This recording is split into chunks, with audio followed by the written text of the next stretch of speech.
Hello, everybody. Can you all hear me? Okay, so we'll make a start. So, welcome to this DigiFashion Forum discussion of generative AI superpower, evolution of digital product creation now and beyond. So, I'll introduce myself. I am Lee Lapthorne. I'm the creative director and founder of On/Off, a platform for supporting emerging designers at London Fashion Week. I'm also the head of the College of Jewellery, Fashion and Textiles at Birmingham City University. I'm pleased to be joined by Dr. Kitty Yeung, Beatrice Newman, and Dominic Sluiter. I'll let them introduce themselves in that order. So starting with you, Kitty. Hi, everybody. So nice to be here. I am Kitty. I am a co-founder of the AI for fashion startup called Wear It. So we are going to discuss some very interesting application of AI in fashion. And I also have been a senior director of AI at Browzwear, so on the 3D simulation side, as well as exploring digital fashion in general when I was at Microsoft doing my startup internally. Fantastic. Thank you, Beatrice. Hi, everybody. My name is Beatrice Newman. I am a fashion designer and business entrepreneur. My brand, Koleki, has been going for 11 years. That specializes really on sort of textiles and heritage craft. But I did my education at London College of Fashion and was educated in digital fashion. I'm the head of department for fashion at the University of East London. I've also been doing that for 11 years plus. And my knowledge and experience around business entrepreneurism, particularly creative business, has allowed me to also become a venture builder at Beyond Form, which is a fashion venture tech studio. So working with a lot of technological fashion companies within fashion, sort of spearheading creative business as well as understanding and navigating the world of AI and digital. So hi. Hello. And Dominic. Hello, my name is Dominic Sluiter. I work for a company called EnhanceThat. What I do in the company is I lead change management and workflow automation, measuring workflow automation in particular. We work for existing larger clients and brands, helping them in their digital transformation, mostly in the area of 3D design, development, and communication to suppliers. But our vision for the future for our company, EnhanceThat, is that we enable the brands of the future to really rethink how we sell clothing before we actually make them. My background is in product development. I have a fashion education. After that, started to work for Nike, and pretty soon I was the first 3D developer that they ever had. And then after that, I've led different digital product creation teams for PVH, and I helped Marks and Spencer in London to develop their digital strategy and DPC team. Great. Wow. Fantastic. What a wonderful panel that we have today. So thank you for joining. Dominic, my first question would come to you. So how is generative AI implemented at the moment in the creation of digital fashion products? Yeah. So I think first of all, we're really at the beginning, right? There's a lot to explore. I work mostly in the area of digital transformation, where the focus has been so far really on 3D. How do we use 3D in a product creation process at larger brands, smaller brands, medium-sized brands? The first initial kind of implementation of AI is that inspirational image, right? At the beginning of the process, how do we, instead of shopping examples and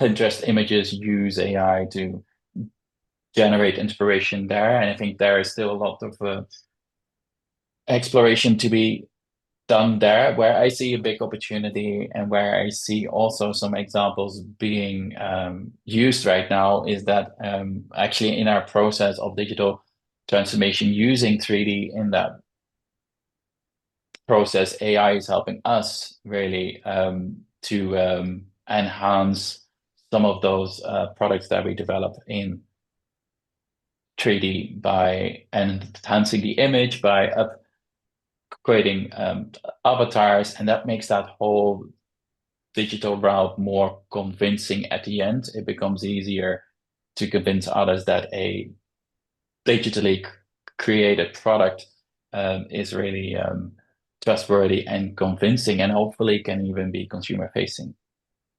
So that's these are the areas where I've seen it the most so far. So who are the early adopters? You work with companies. Is it particularly high street brands, companies? Who are the early adopters? I don't think that is maybe not the early adopters. I think the early adopters are more in the individual creators, the creatives that we also have in our community. Those are the early adopters. They don't have a big organization to convince or to get approval from, and they're in general more creative. So that's also what we're really happy with. There are pool of testers, obviously, but there's another side of the market, of course, with brands that we all know. Okay, yeah. So okay, great. Beatrice? Just to say, like, really love that answer, Dominic, and the fact that was, when you mentioned they're not really early adopters, and in a way we're kind of still beginning and figuring out. And I think that's really the most exciting part of digital technology within fashion, or just in any industry, and within sort of generative AI. I think we're all trying to figure out how we can best use it. And so sort of early adopters for me from the business and fashion sense are what I would call your creative designers / artists. You have Sarah Shaquille. So for those of you who might not know, she creates really gorgeous Swarovski crystal type art. And in a way that has sort of started to sort of become very basic, to become very beautiful, fantastical worlds that are being used for magazine covers, for sort of film fantasy development, and that kind of inspiration. And I think it's really amazing to see how you can start from something so basic and really start to build on it as everyone starts to realize, actually, you can do this with it, or you can do that. When Dominic was also talking about AI models, you've got Shudu.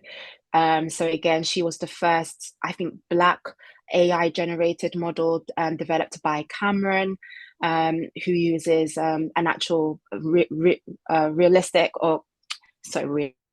real Black model to then redevelop and use Gen AI to develop Shudu. And a really great thing about that is that this model can be utilized like any other real model for creative campaigns. And I know we're going to sort of get into more of that conversation later, but I guess how generative AI is really supporting us. But coming then from a fashion design perspective, maybe one other brand I wanted to mention, Lee, was Hanifa. And this is a designer from the US who in lockdown utilized Gen AI or digital technology to create apparently the first digital live catwalk that now everyone is really sort of getting behind and wanting to move forward. And so with these three examples, I think we can begin to see how Gen AI has been adopted within the industry, sort of still early days, but then people really beginning to understand how it can be used and move forward and progressed with. Fantastic. In a way, that's artistic intervention, isn't it? It's about showcasing, it's about profiling, and it's a platform that's being used. But when it comes down to products and AI being used to generate product, is this being used at the moment, by companies, by big blue chip brands, or is it really artistic interventions, artists that are using it, creative designers at a higher, different level? Kitty, you create your company and you create digital assets or use digital assets created on avatars, or I understand that you can scan in your own self digitally. and then where this piece is. Do you want to come and speak to us about that?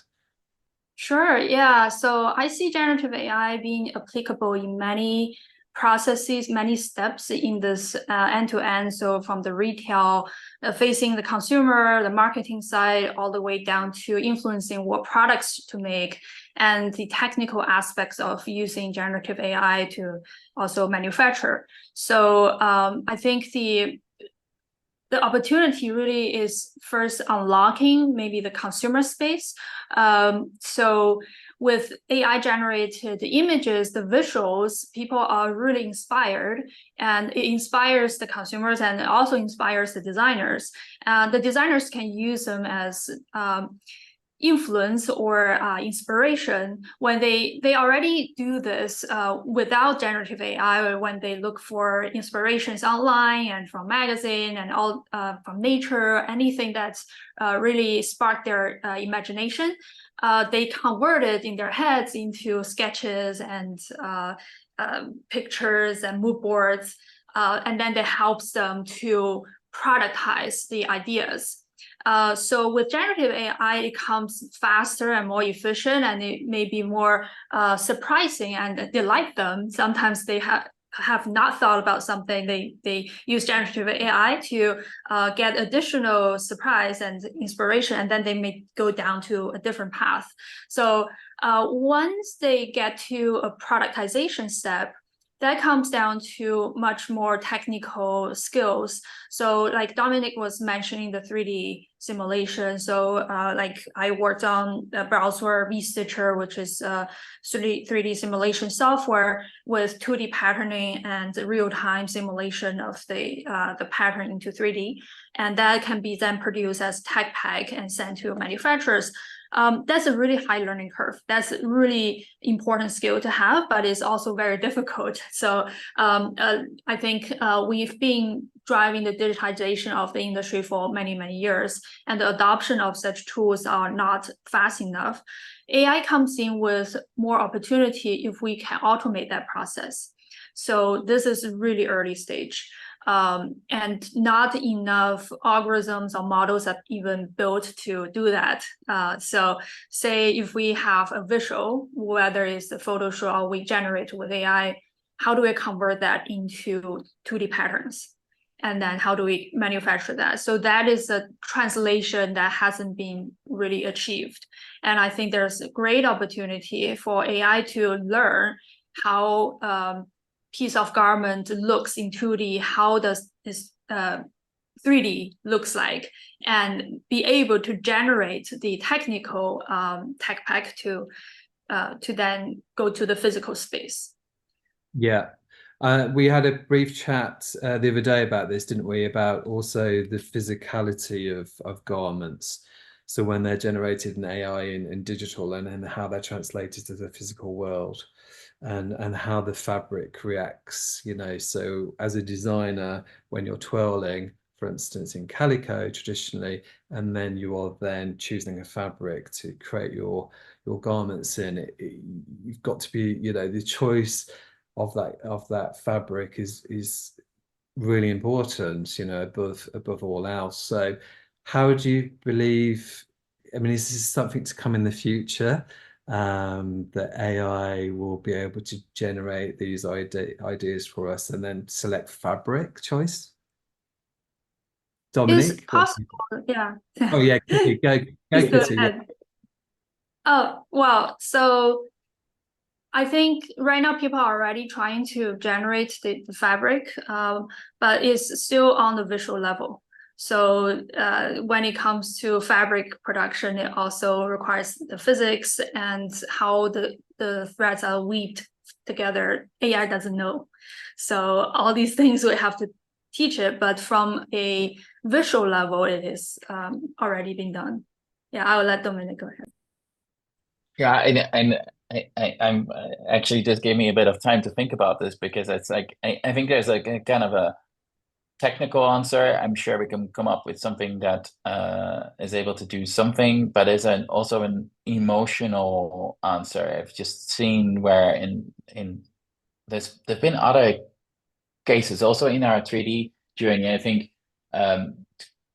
Kitty said something super valuable, like the whole digital transformation using 3D has a high learning curve. So that's absolutely true. AI is going to help us there.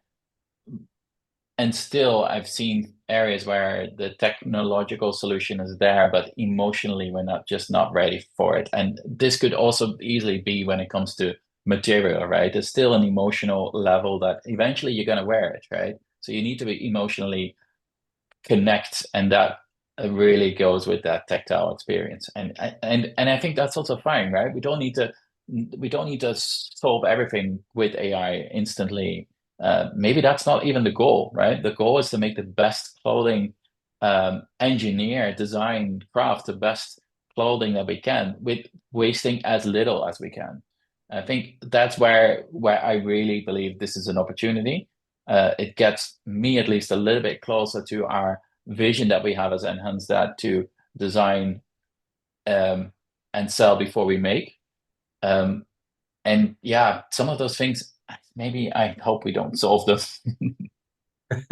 Maybe that's true moving forward. But how do you talk about speeding up the process? Is the ambition is to speed this process up? Is that you asking me? Yeah. Well, to speed it up, I mean, what we do today is when it comes to 3D, automation is a big thing indeed, as we heard earlier. Like, what are the steps that don't add any value to your creative process to making the best product in the world, right? Those are the things that we don't want to bring in technological terminology that doesn't add any value to a designer or a product developer, right? Let's get rid of that.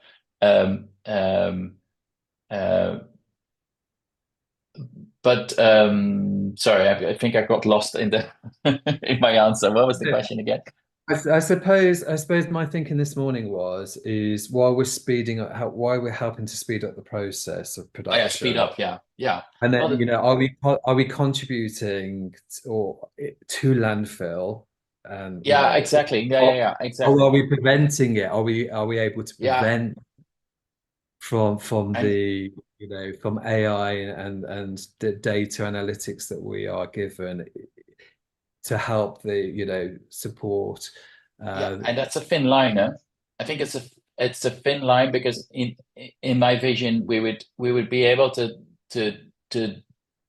design, craft, and sell product before it physically is being produced at bulk and shipped all the way down to where we are. But on the other side of the line is that if AI lets everybody create product, and what's going to happen if everybody becomes a designer and is able to produce whatever they want, right? Maybe that is the future, but I don't know. I think that's hard. But for me, our focus right now is that we enable brands that start today, right? That don't have that legacy of existing brands. If you start a brand today, can we enable you to design and sell before you produce? That's my goal, and I think AI will really help us there. So I think it is a good thing, but it could be wrong, all right? It could also be used in overproduction, producing more crap. Yeah, I mean, it's a tool, isn't it? It's how we adopt and use that tool. Beatrice, so what are your thoughts on the opportunities for the industry? I see a hand there, Lee, from is there I think Kitty had her hand up. Sorry, Kitty, I didn't see that. Kitty. Okay. So yeah, just on the point of Dominic's sustainability area, actually. So I think it really touches upon the holy grail of the industry that we are trying to drive, which is to not produce until we know what to produce. And I think that's exactly why I got into fashion tech. Actually, I was in a very different field before starting my own fashion tech business. Was understanding and learning how wasteful the industry is and how do we reduce the overproduction physically. So potentially with AI, there's also help in the digital fashion space where there are scenarios where potentially we don't have to make physical clothing anymore if it's already satisfying people digitally. And that's actually what I think is very exciting. We're exploring, and I can show example if that's okay. Share my screen here. So this is the current exploration that I'm doing here. Is called Wear It, and it's a website where these designs are AI generated, and you can see some familiarity of legend inspired, but also we have designers that created all these things either physically, but then turn into wearables digitally, and or they made purely digital and AI designs here. So this experience allows the individuals to like go check out any designs there and upload your own image and then get something crafted right there for you. So that's me just now getting the Dune design. So we're exploring if this will be something that is interesting from a consumer standpoint. If there are certain designs that people really like, and potentially that's something we should produce physically. But before doing that, we don't have to. And for example, these designers, we have the brands, like Dominic was saying, the new designers, the ones that do not have the legacy, when they start a new business, potentially they can just use this kind of approach to gauge people's interests. So like this dress, it does have physical counterpart, but it allows us to have user to wear it digitally first before we need to provide the physical outfit. So things like that, I think, is very interesting. It touches upon retail and completely changing how retail also can work with AI. Fantastic. Love it. Great, fantastic opportunity as well for emerging talent to get their designs out there, as you said. Thank you for sharing that with us. Beatrice, what other areas of the industry do you see that AI will transform? I mean, we've talked a lot about sort of general design development and using AI at that stage, but I think sort of Kitty started to touch on, I think, more of the business and production stage, where I think it's not just using generative AI or digital technology to create sort of design. I think it's about then getting the audience or whoever is using that platform to then think about, from a business perspective, then how could I really support further development and innovation within that structure. On one hand, you've got the conversation about this supporting sustainability, yes, but a point that I think Dominic touched on is it could also still make things a lot more worse. I think for me, this is where, from an educational standpoint, I say this tool is actually very, very important, because there's a value to it from a design education perspective that will allow our students to really build on their design confidence a lot more earlier and a lot more faster, so that then the focus becomes more on the whole making side and to sort of understanding I think the needs. And this is where business comes in, that a lot of creators or design graduates or designers don't necessarily understand, because they're so focused on the art that they're designing, etc. And so I feel like, for me, actually, what you'll then have, if we implement this within education well enough, you'll begin to develop a generation of people who are no longer thinking just solely on design because anything is now possible. You're now going to get a generation of people who are thinking more intuitively about the making and the production, the operation, and then also the need. And perhaps then, thinking about it from that perspective, we'll begin to realize that there is a possibility for this industry to be a lot more sustainable, because we're considering and thinking about our outputs. And platforms such as what Kitty has just shown, I think, will serve a need and the hunger that a lot of our audiences have, particularly influencers, where they just want to be creative and they just want to show how amazing they can be, but not necessarily have to make. There was a necessity to also have to make, which meant there was an overconsumption of things. But perhaps now that we can make it very easily on a digital platform and show its likeness on a human reality form, we no longer then worry about the make. And so those who are really passionate about that making and sort of human-centered design and empathy and actually bringing products that is very, very necessary into the world can now focus on that and deliver sort of more tangible and better outcomes for our industry and for the general public. Yeah, perfect. So when it comes to, I mean, Dominic, you said in the future, is everyone going to become a designer? Does AI allow anybody, you know, with an algorithm, with ideation, to become a designer?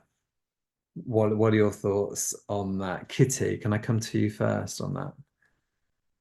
Sure, I think it's completely possible. And I don't think it's a bad thing. And also, I'm not so concerned about everyone being able to produce something, so everyone overproducing anymore. Because I think the ultimate goal is to get to on-demand mass customization. It could be in a physical sense or digital sense. So I think there are scenarios where we only need digital outfits, only need digital fashion. And if we can be satisfied by that, we don't have to produce the physical. But when it comes to physical, there are emerging micro factories and on-demand factories that are doing one piece at a time. They're not making mass production. And it's definitely not mature yet, but there are emerging factories that are doing that nowadays. Is automated and is digitally connected to design tools. So when that becomes really ready, anyone, if they use AI to design something that they really want physically, that could be sent to the factory and make just that one piece. And it also would involve things like doing your measurement digitally, having the digital avatar, and physically draping the physics simulated fabrics onto your digital avatar, so that it's all graded to your body. I think it's an ideal state. Maybe we would never get to that really, really lean picture, but everything that we're doing here with digitization and democratization is going to help. Okay, thank you. Dominic? Oh, you're on mute. I don't have a lot to add to that. I think that is well said. I mean, it could be either way. I think that bringing the optimizing production is going to be key. And we don't have that at scale yet. There's a lot of work to be done there. That's the potential. That is the real unlock, I think, for next to technology. We can design anything that we want, but if we want to wear it, then we'll need to really. There's a lot of work that needs to be done on producing on demand at scale on volume, and that is not there yet. But no, certainly. Beatrice? Yeah, just to touch on the point that Kitty made, because again, I love the fact that we are moving towards a sort of made to order slow fashion type of model, and the fact that Gen AI has the possibility to steer us forward in that direction. It's kind of like a catalyst, isn't it? We can sort of think future forward and be like, there's a negativity to it, but there's also the positivity in fueling what's currently going on within the design fashion industry, particularly for emerging brands, and then being able to have the tools to be able to do all of these great things. And I think sort of manufacturers and production houses beginning to realize that need and sort of switch, I think, their forms of production to slow it right down, but then still be able to be fruitful and financially successful and viable. And what you're beginning to also see is the bigger companies finding it challenging to pivot, because you know, like fast fashion have sort of gone off that sort of route of quality. I mean, that's been a huge conversation this year with the likes of, let's say, Chanel, etc., whereas slow fashion brands are peaking and doing, you know, some phenomenal things, and in a way they're still being very sustainable. So I think it's just really showing the possibilities of how our industry can sort of move and progress forward. I think for me, what's been interesting in the conversation that we had the day before, and just again hearing some of the things, is apart from everyone becoming a designer and the potential negativity around that, I think for me it goes a little bit more deeper when we're thinking about general EDI. And for everyone who doesn't know what EDI means, that's equity, diversity and inclusion, and the fact that generative AI is making the globalization of fashion, I think, a lot more pertinent. And the fact that where you have a human designer who has to think theoretically and contextually about what they do, the AI tool doesn't necessarily think that way. And it's all about what's already available. And so what you're having is the sort of crossover of cultures, and then the potential of whoever is using that tool not necessarily being set or understanding a certain culture, but then getting a generation from the tool of that culture. Is that cultural appropriation, or is that appreciation? And I think some people might think, oh, it doesn't matter, but I think it will start to get to a point where everything just starts to divulge. So what now becomes, what is now, how do you identify, I guess, with that culture, and can you now start to claim certain things because you didn't do it, a computer software did it, and it's now mine because I am the owner or the leader of it? So I think there's some interesting questions there. Definitely, and the, you know, the ideas are limitless at the moment, aren't they? Of how this will evolve, change, and drive the industry, but also the ethics behind it as well. So that comes on to my next point, or my next question, about the potential risks of AI in the fashion industry. Are there any? You've just discussed or mentioned a few there, Beatrice, which are major points. Kitty, what's your thoughts? What are the risks of AI? Yeah, the technology is always a double-edged sword. So depending on how you use it, and it could play in negative potentials. I think there's been a lot of discussion around copyright and licensing, and where are the training data coming from, and are AI production really illegal? And so AI generated images, are they infringing anybody else's existing designs? So yeah, I think the law may even have to update itself when it plays out to what does copyright even mean in the future.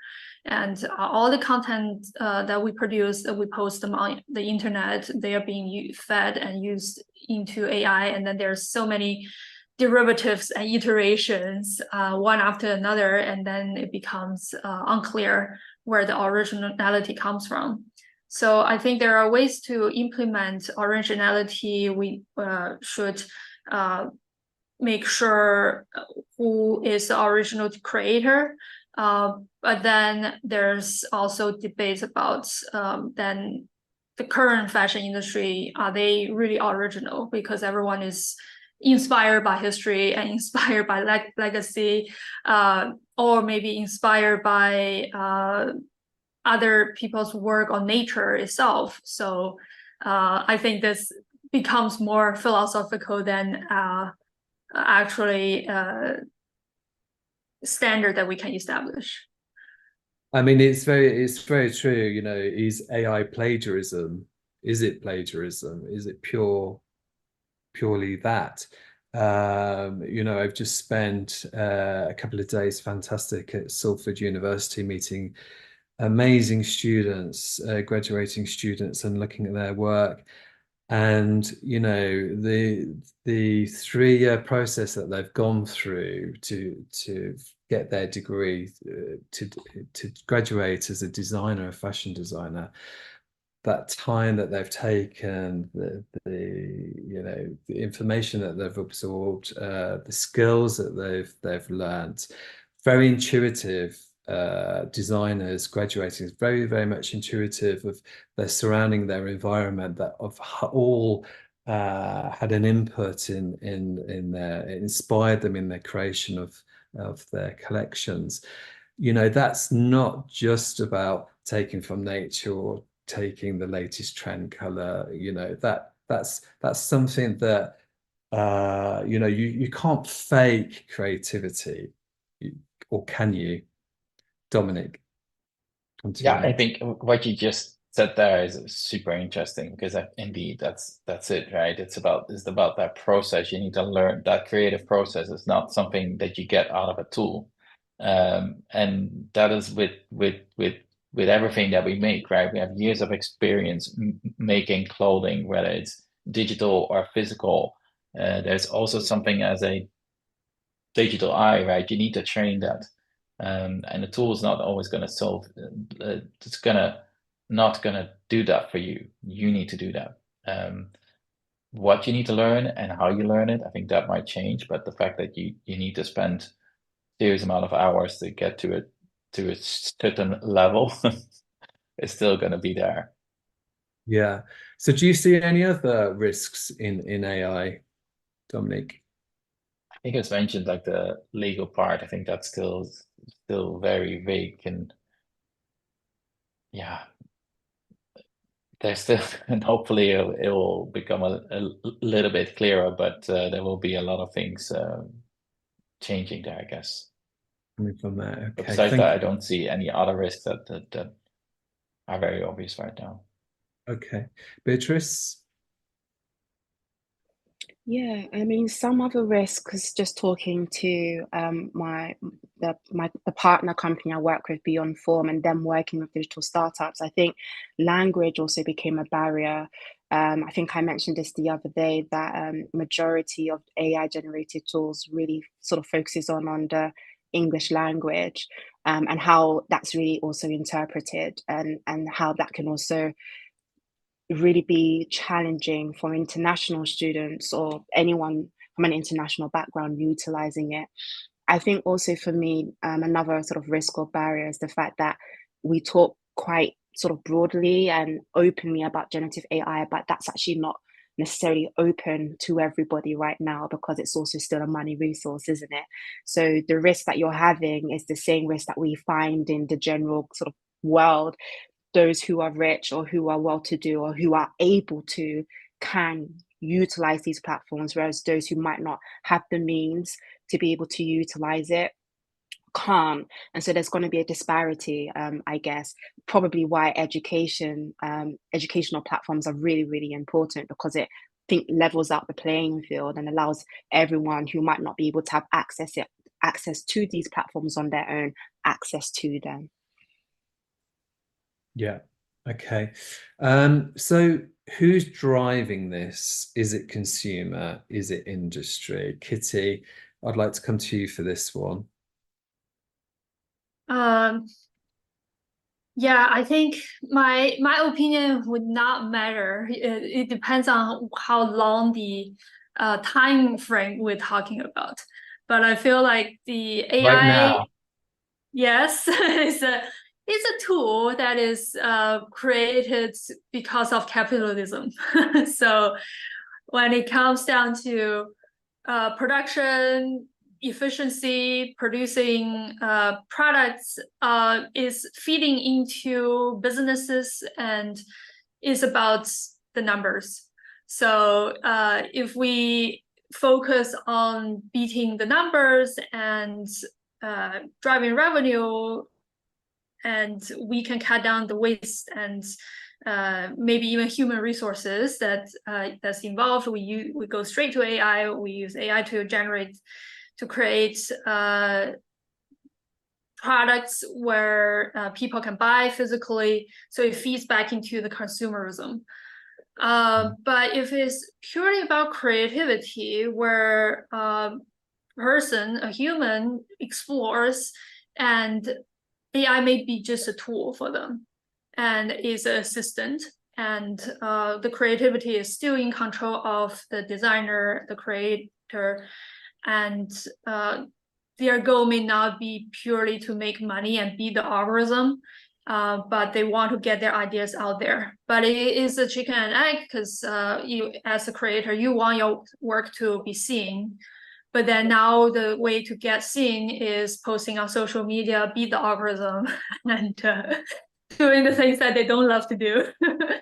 So, yeah. It is totally chicken and egg, isn't it? Is it the technology driving consumer? Is it consumer, demand driving the technology? That's an interesting one, but thank you for that. We've started to get some questions in from those that are watching. So the first one has just come in, and they're saying that we've touched on the subject of on-demand manufacturing in a way of reduction of waste. Do you think in the future we'll have a regional making hubs akin to the fulfillment of centers powering e-commerce today?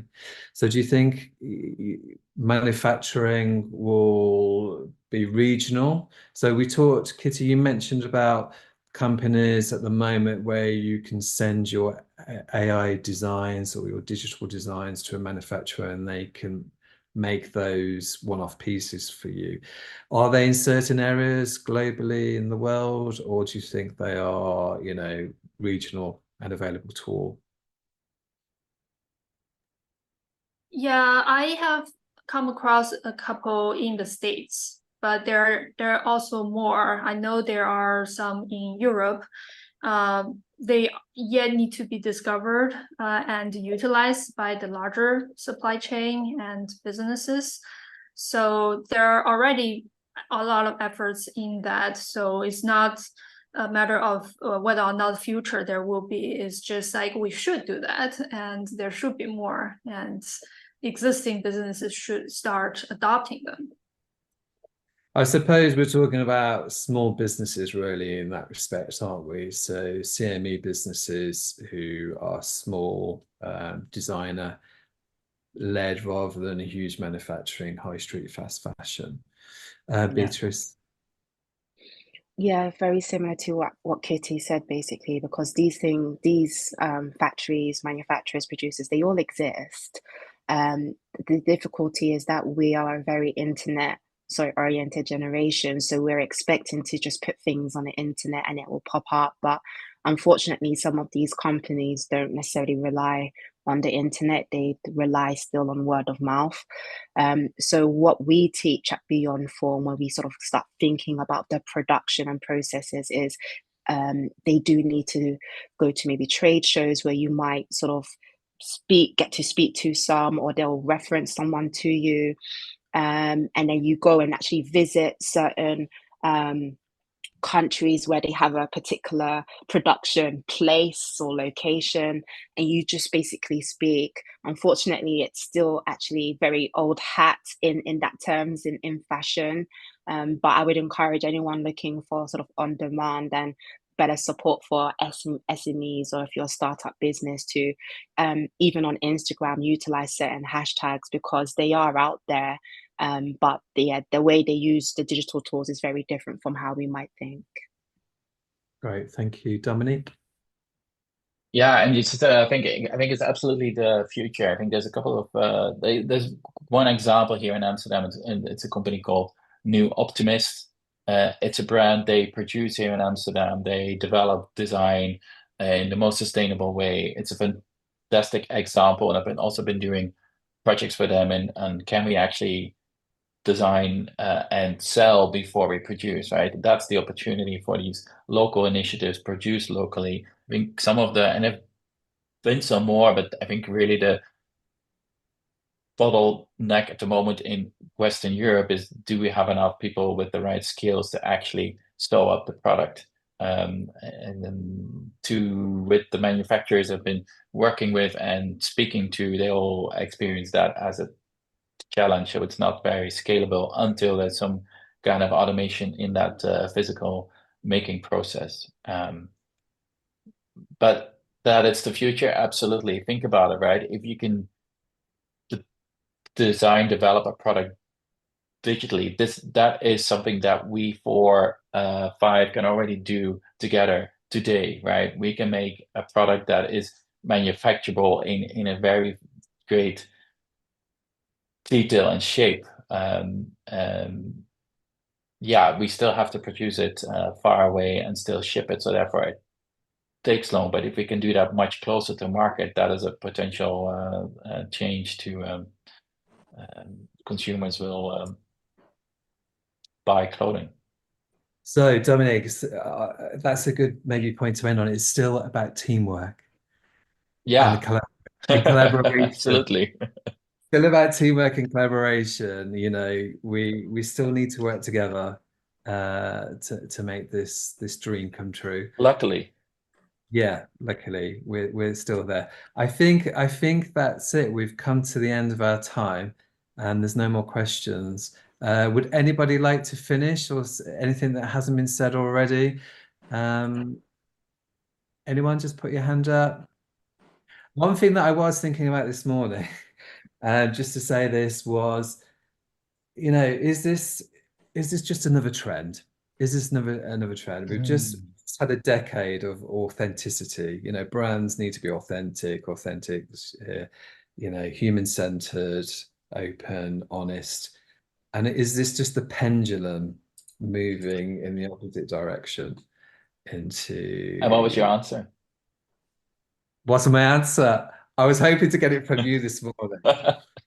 You're the panel. I'm just here to facilitate, but any response to that? I mean, Well, okay. I feel like when you, sorry, you go on. When you put Well, it that I way, go on, Dominic. Sorry. No, you go. No. I wait. Go on, Beatrice. Come on. I was going to say, when you put it that way, Lee, I can see where you're going with this, because you're right. We have experienced a decade or more of everyone trying to build on authenticity, but I feel like everyone's jumped so much on that perhaps the audience are becoming quite tired, because how authentic can you be when the market becomes saturated and everyone is basically saying exactly the same thing? And the things like sustainability, etc., should be part of everyone's process. It shouldn't actually be a key sort of point to say that you have run a business. So potentially this conversation around generative AI and just sort of technology within fashion, I think, is definitely where we are heading. You can see that happening on social media via creators, but you can also see it in a development of business or social media, i.e. the algorithm, everyone trying to suss out the algorithm. You're needing to think a lot more technological. So yeah, I think that's really interesting, and I think perhaps the pendulum is shifting towards what we're talking about today. Fantastic, thank you. Anyone else? Dominic? Yeah, I mean, I think it is a bit of a chip, right? We always go first on the high. We think that AI is gonna solve everything, and that's also what I see. If I bring this close to where I work every day in brands during their digital transformation. Digital transformation is hard. If we see something that can make it easier, we want to use that. We want to do that, right? And for very good reason. Change, though, is not only a technology thing, right? Change is also like the way you work and the way you think. And that's something still AI is not going to solve for you. You need to do it yourself. So I think in some areas, I think in a lot of cases, yes, it's real and it's gonna stay. It's gonna for sure. But the way we deal with that, right? That's still something that we need to do ourselves. And I think you mentioned that earlier, Lee, about your training and education, right? That still needs to happen. And that's the same for if you lead in a brand today. You still need to think about how I'm going to work with AI, how I'm going to change my processes, my teams, my roles, my calendars, and I still have to make these difficult decisions that I have to make today. So it's not overnight going to resolve everything for you. It's not going to make your digital transformation go super smooth and all done and dusted overnight. Yeah, I agree. I mean, you know, one thing that a new designer has breaking into the industry or needs to have is tenacity. You know, that drive, Yes, that drive, that absolutely. ambition, 24/7. you know, want and need and passion, which you so need. It's so hard. It's so tough out there. You know, and that's not gonna leave. Kitty, last words for you. Have the Yeah, I last think say. it definitely comes back down to education. And I think it's important that we know the fundamental, we know how those things are built. Because AI and as well as other technology really has abstracted to a level where people can just enjoy the superficial what is presented to us without needing to know the fundamental principles of how things work. But I think, yeah, I'm a physicist, so that I come from a background that I studied nature, and nature is something that exists that whether or not we humans exist is there. So I think like we can even ask, is there a need for software engineer if AI can write all the code? So is there a need for designer if AI can just create all the visuals? But I think the important part comes down to knowing what's behind the scenes and how things are constructed, still having the knowledge of how physically things are done, then translating to the digital. I think that's what as maybe more creative people will have to really get our head around. So Yeah, I agree completely. Thank you so much, all of you, for today. Super interesting. And I'm sure we could continue this debate and discussion for many hours, but I'm going to leave it there. So again, thank you so much for being honest and open, and for all your experience as well and knowledge. Thank you. Thank you. Thank you. Have a good day. Have a good day.